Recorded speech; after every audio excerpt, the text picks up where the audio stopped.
ไปพี่น้องสิพากันลงไปงมปลาขอนเนาะ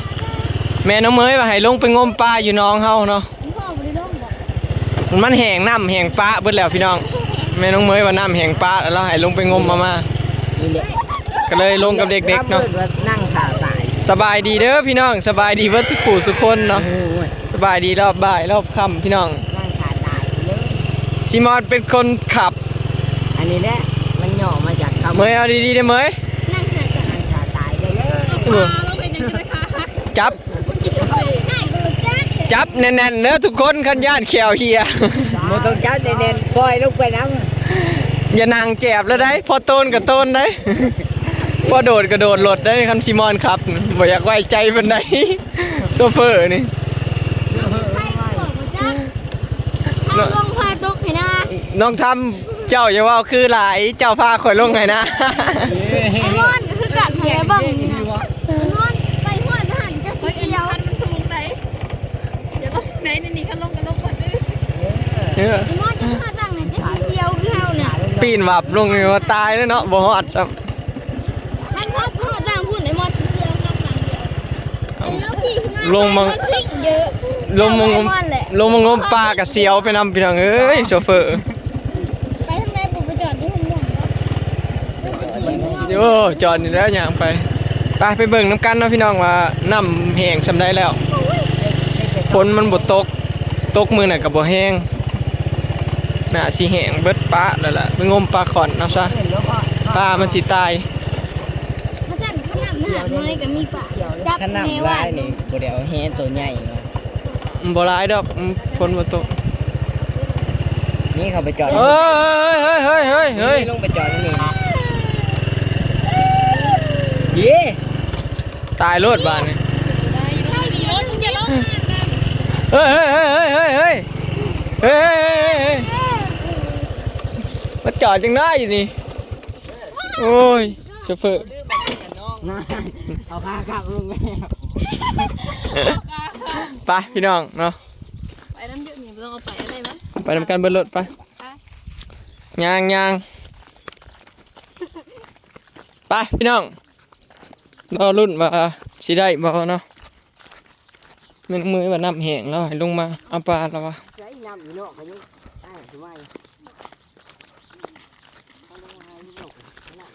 ไปพอน้ำเต็มหนุ่มอยู่บ่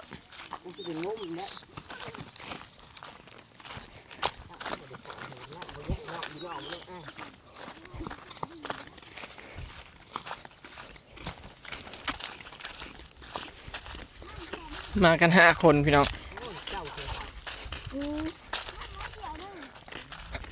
น้ำน้อยเดียวบ่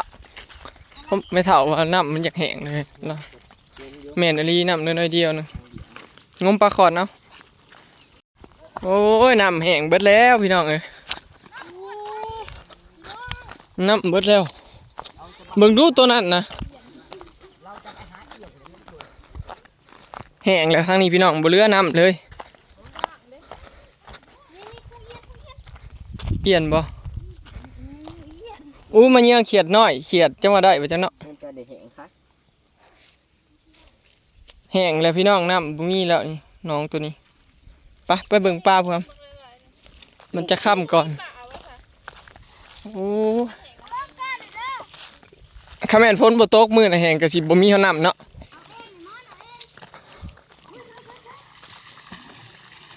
โอ้น้ำเบิดเด้ๆจอยโอ้น้องทำเห็ดบานแรกได้ปลาคอมันลูกหลานเขาอยู่เขากินนะเด้อจุ่มห่อคอเลยใช่มันเร็วเทว้าวเอากระถางมาใส่ปลาดุกมันพี่น้องนี่แหละอาหารแรงของเขาเนาะปลาดุกพี่น้อง4 โตได้4 โตนอยคอน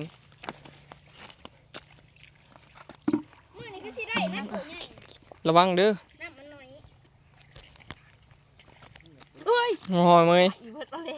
ตกใจเบิดโอ้เคยเห็ดอยู่บ่เห็ดหล่อๆแหล่ๆเลย ไอชิมอนนี่เห็ดชิมอนเซียนบอยนี่ยอมพี่น้องเรื่องปลาดุกชิมอนพรชัยนี่เขาเก่งเขางมแล้วเขาฮักอยู่น้ำเลยเขางมกำใส่มือเลยเอาขึ้นมาเลยบอยมือนะถือปักในมือย่านเลยเบิ่งในผู้สิฮักเหียงปลาดุกกันเล็บนะโอ้ยเล็บ ยาวคือเอียง โอ้ยเห็ดมันจังแทง อย่าฮักคือฮักเป็นนั่นฮักลงข้าง มันบ่มีแห้งแล้ว โอ้ยเล็บ ฮักอยู่กับยาย เมื่อยเล็บผู้สาวเด้ น้องสาว มอนวางเด้อ มันอ่อนแล้ว อย่าไปคมมันทีละโอ้ยเสียวนำดิ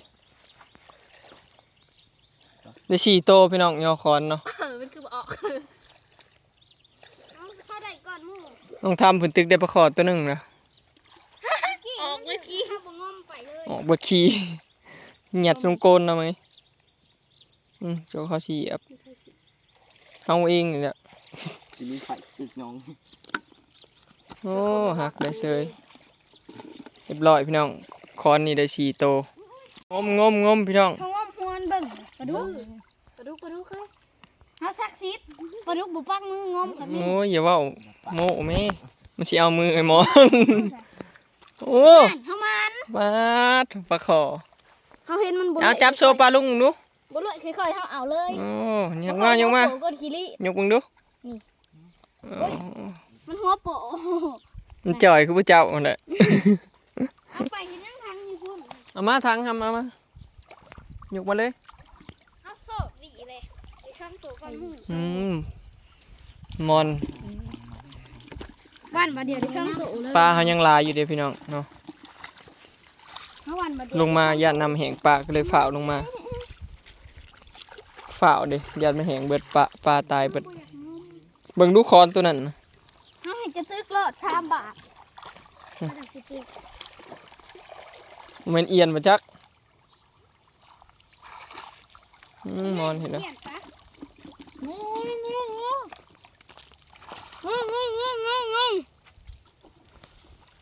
น้าประเดี๋ยวงูได้เห่างงง กระปู เออ มีปลาปลา ปลาบู ลาย นะ มาจาก ปลาบูนะ ปลาดุก เอาขึ้นมาพี่เอาขึ้นมาพี่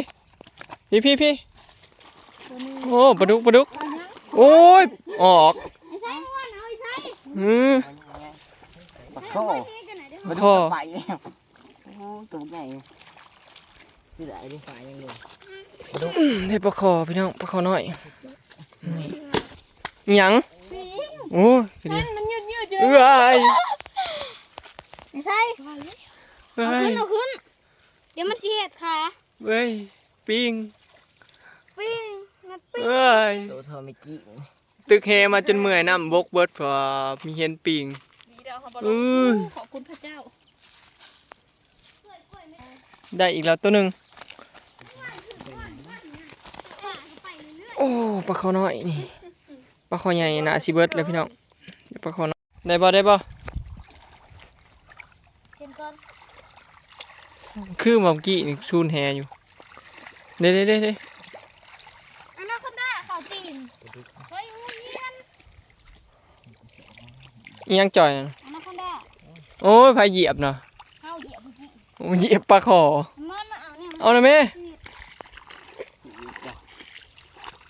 ก็เลยเสียชีวิตแน่นอน ยกมาบังดูยกมาดู เอาได้เด้อ ปลาตัวบักใหญ่เหยียบเอาเลยโอ้ยเรียบร้อยบ่ได้ ลาดอย่างโยลีลา โชว์ลีลาอะไร นี่แหละ โอ้มันโมเมนต์ของเฮาขนาดนี้นะโอ้ยบ่ได้สับ ตีน ลาดอย่างโยลีลา โชว์ลีลาหลายบ่ได้สับพี่น้องเอ้ยหลุดไปสับ เดี๋ยวเอาดอก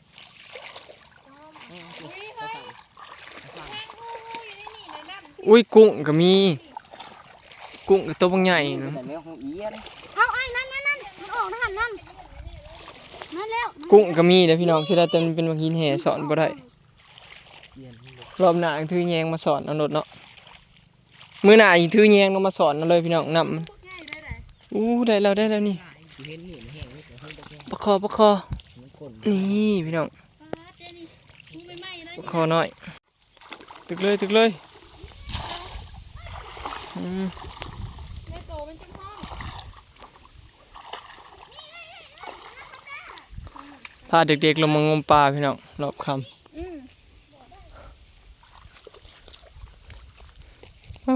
เมยลงได้ไหมเมย ขยะทรมานพิษหนังโตเข็ม ยันปิงบ่เด้เด้ห้าวขึ้นเลยห้าวขึ้นไว้ห้าวขึ้นไว้ครับ บ่ได้ พอบุฮุบแพนำห้าวเอามาปลานะเด้ได้แล้วนะปลายังนะปลาเค็งบ่ปลาเค็งเอาเลยนี่ ญาติกันฮีมา ปลานะพี่น้อง เดี๋ยว เอาปลายังเด้อนะมาจ้อยปลาเค็ง เดี๋ยวบุรับ นี่นะปลาเค็งนี่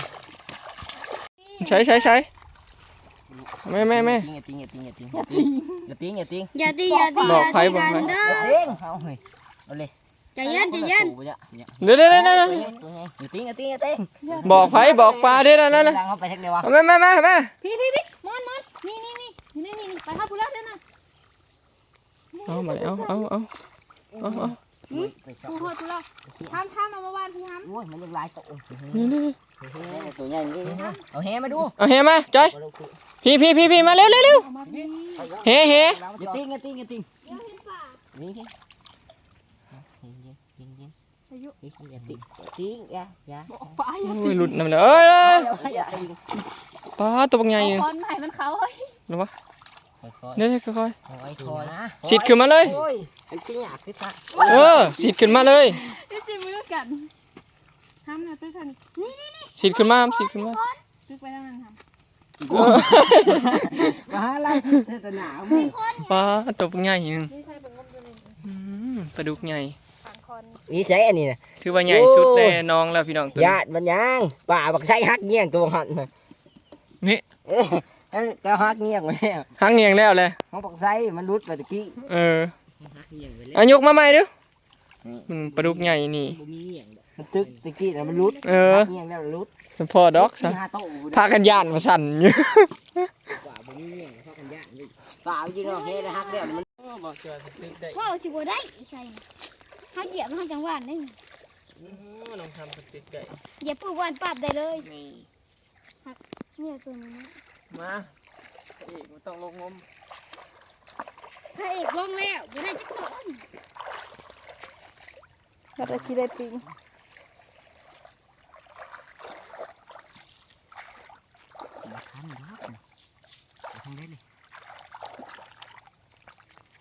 ออกสัก ปันอยู่นี่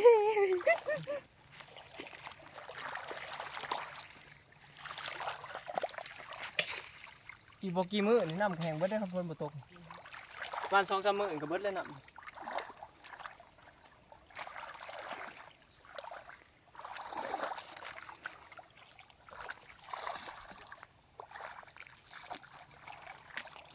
เฮ้ย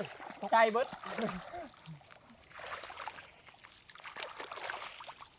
ไปยังไง คอ เอาไอ้มอนนั่นแม่นบ่ไอ้เขาสิไปหวานอยู่ข้างนั้นเอาเห็นมันบ่ยังคือได้อีกแล้วจะปึบเลยได้เนาะไม่ได้บัดนี้แม่เราเขาอยู่ ไ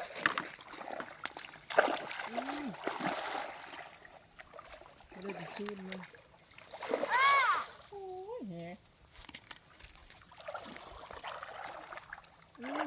มาทุกคนเลย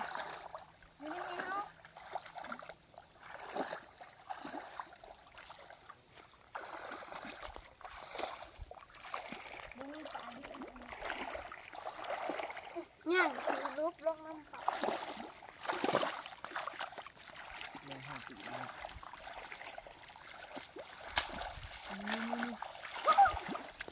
ดุกระดุก ถ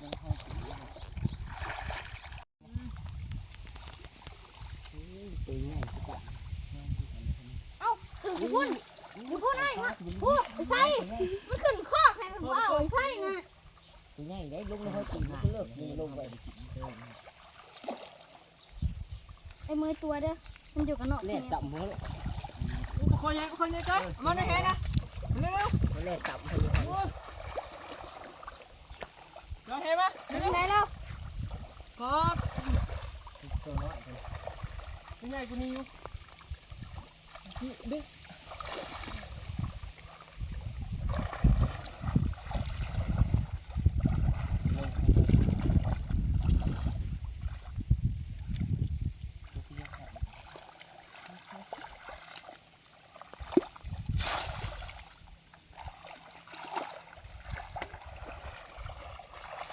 กูน่าผูกไปสุดไหลมอน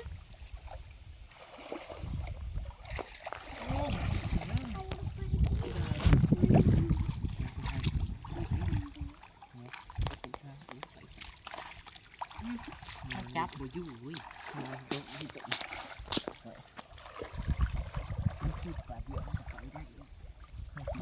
ยังอยู่เลยพี่น้องปลาคอใหญ่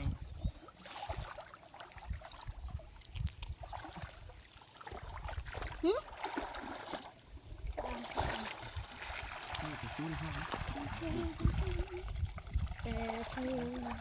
ีปลา มาเอาว่าเนี่ย เร็ว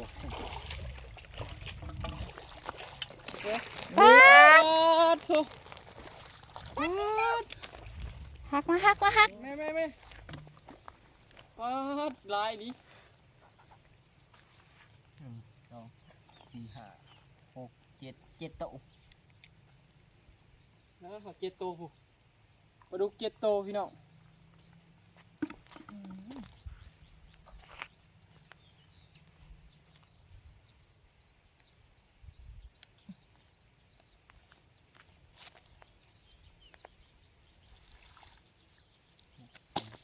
6โต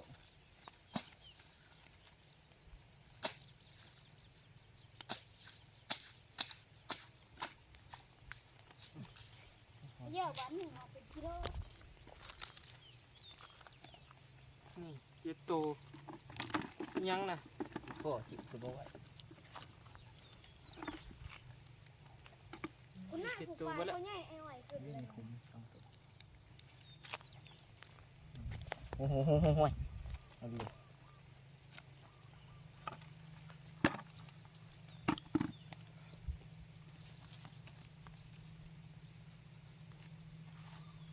ชักแล้วเลยตัวนี้นะบ่มีเงี้ย ตั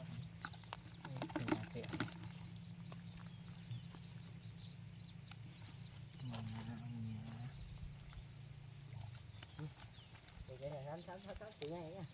ไปเลยไอ้มอนพัดทีให้ห้างล้มกูเดี่ยวห้างกับบ้าว่า ใครมันจะ เสื้อปลาดุกบ่มีอย่างเจ้าอันเด้มันกัดมือเฮาแต่พิษมันเจ้าเฮานี่ พี่ เอาอยู่ในเฮเสยเอา เจ็ด มา โต ข้อมา ส วัด รุป ปลาดุกหรือปลาข้อนี่นะ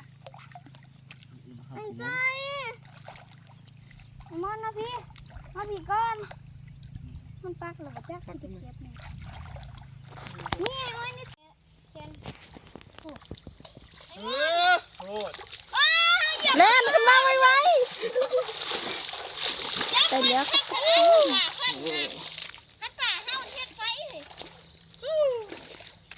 ยอดเจ้าอยู่ไหนคนตึกมานั่นบัดเดียวหยอดเฮ้ยเธอรู้ไหมอุ้ยนี่ได้แล้วพี่น้องสำแคนฮะยังทำยุ่มได้อีกแล้ว ไม่ใช่เลยโอ๊ยปล่อยมันก็ได้ เฮ้ยมา เจ้าโยนสิเอื่อยตัวเอง ผลงานของเฮามื้อนี้พี่น้องเนาะนี่ได้ปลาขอใหญ่ตัวหนึ่งเนาะปลาดุกอีกได้ปลาลายปลาดุกได้ปลาลายนึงพี่น้องได้ปลาขอใหญ่ตัวหนึ่งเนาะการนั้นมีแต่ปลาขอน้อยน้ำก็ใกล้สิเบิดแต่พี่น้องอีก3-4 มื้อนี่ก็น่าสิแห้งบ่เกินอาทิตย์หนึ่งคันพ้นบ่ตกนี่แม่นแห้งเบิดแล้วน้ำพี่น้อง ก็เลยพากันลงมางมปลาเนาะมื้อนี้ได้หลายเติบพี่น้องพอได้กินแรงเนาะพอได้เมื่อปั่นกันกินแรงปลาดุกนี่ปิ้งแซ่บพี่น้องเนาะกินกับตำบักหุ่งนี่ได้หลายเติบเนาะได้เมื่อปั่นกันอยู่บ้านพุ่นแหละพี่น้องอยู่เถียงพุ่นแหละโอเคเนาะพี่น้องคลิปนี้ก็สิได้จบไปสำนี้เด้อเนาะไปแล้วสบายดีหมานพี่น้องมื้อนี้ได้ปลาคอใหญ่เมื่อ